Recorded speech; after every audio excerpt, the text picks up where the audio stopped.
So mnajua marafiki zetu wamesema ya kwamba wanataka kupanga maneno ya maandamano. Mimi nataka niwaambie hivi. It is okay because we have a constitution that gives everybody rights. We are going to have a conversation as a nation about demonstration. We must have a candid conversation about what amounts to demonstration, because we cannot continue to use the excuse of demonstrations to destroy property, public or private. We must have a conversation. Mimi kama rais haiwezekani ya kwamba ati tutumie maandamano ambayo iko kwa katiba kuharibu mali, kuharibu biashara, kulete mahafa, kusababisha hasara katika taifa letu la Kenya, ati kwa sababu tunataka mtu mmoja, wawili, watano, kikundi kimoja iweze kuendesha mambo yao ya siasa. Siasa inaendeshwa na sera.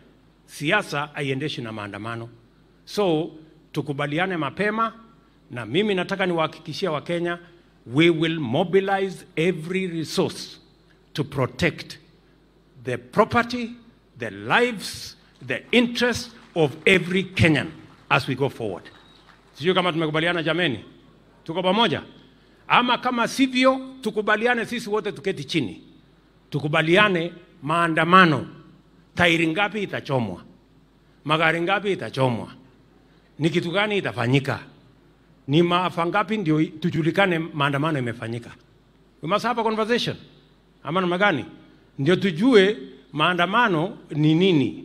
We must have that conversation. We cannot continue to bury our heads in the sand that we are exercising rights of demonstration when we are actually causing anarchy, mayhem. That is not going to happen. Na mimi nataka nikubaliane na watu wote, mimi naheshimu kila mtu, lakini ikifika hapo kila mtu wako na kazi ya kufanya, si ndio? Na mimi kuna kazi hata mimi nimepatiwa na wananchi wa Kenya ya kufanya. Mtu asinilaumu nikifanya kazi ile mimi nimepewa. Na hiyo kazi nitafanya. Na bidii tena. Ama namna gani? Sio kama tunaelewana Homa Bay.